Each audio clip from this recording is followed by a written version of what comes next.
So hello and welcome again to our reading of Iliad 1, and we're up to line 488. And so the earlier section finished, it rounded off nicely, where they returned the girl and they sacrificed to Apollo, and then they made their way back, and we finished off with they then scattered about their tents and their ships. And Homer cleverly, as he goes from one scene to the next, he actually ties the two scenes together using the ships as a linkage between the two. And the hot here now, of course, as we learn, the next line is referring to Achilles. So, but he, Achilles, swift in respect to his foot, the son of Peleus, well descended from Zeus, he, sitting beside the swift-going ships, Maine, it's imperfect, he continued to be angry. Now we get these double ute pote, an ace, and we get in fact three of these verbs here in the iterative form. So poleomai is to attend, frequent, return to, and these are all iterative to emphasize the fact that he's not going to he's going to maintain this rage that he's in. So nor ever did he was he want to go or to attend or to go into the agoran, the meeting place, which brings glory to men. You get that aner root in here and the kud root, so which into the meeting place, into the assembly, which brings glory to men, nor ever into war. So we get the two negatives, and then what he does do is, but Thenus Theske, again another iterative, he was wasting away his dear heart. So he was eating away his dear heart, remaining there, but Potheeske, another iterative, but he was really longing, he was really desiring Aute, the battle cry, and the war.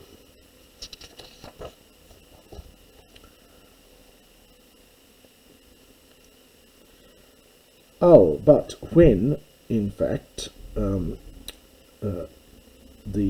12th dawn occurred, ek toye, probably something like after this time or from that time.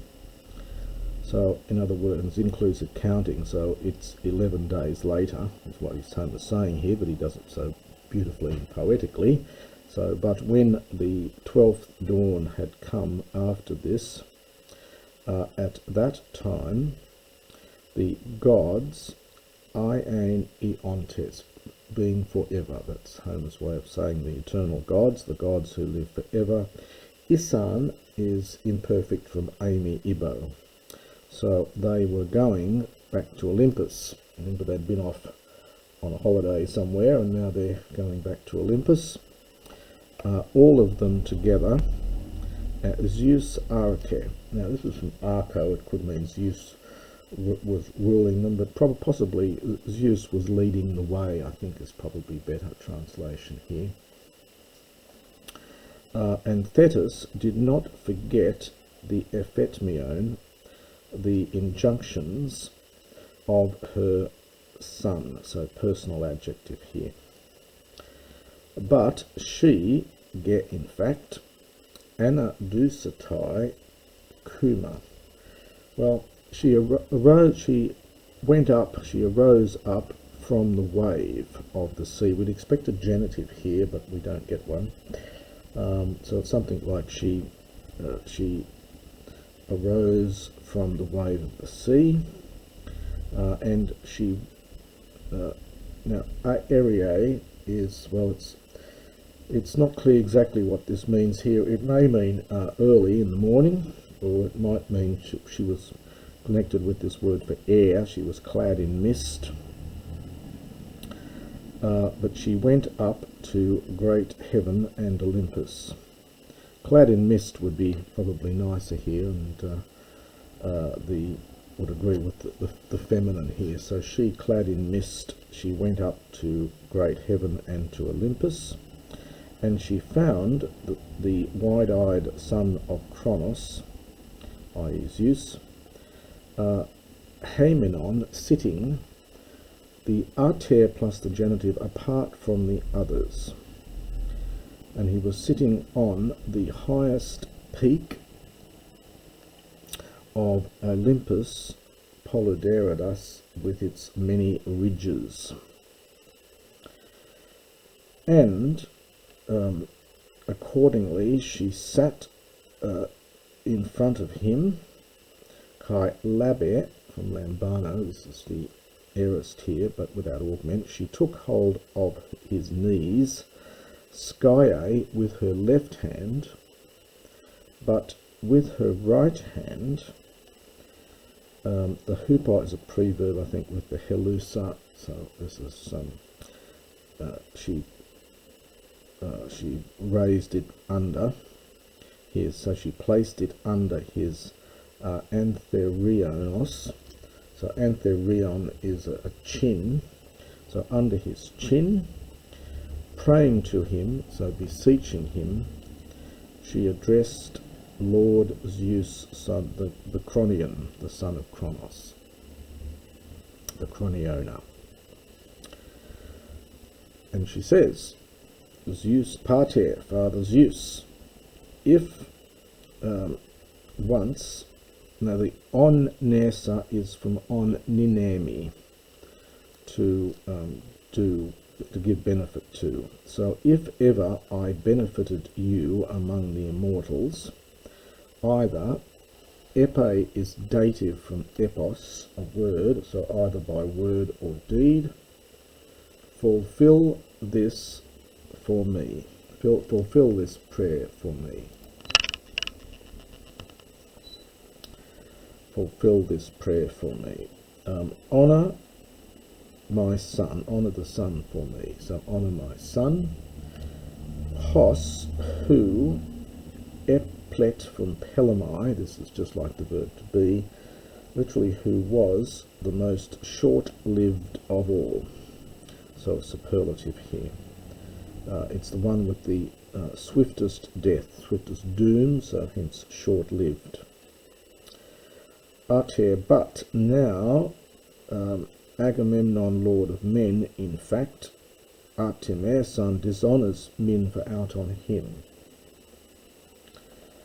For, having taken his geras, his prize, eke he hangs on to it, he himself having deprived him of it, having taken it away.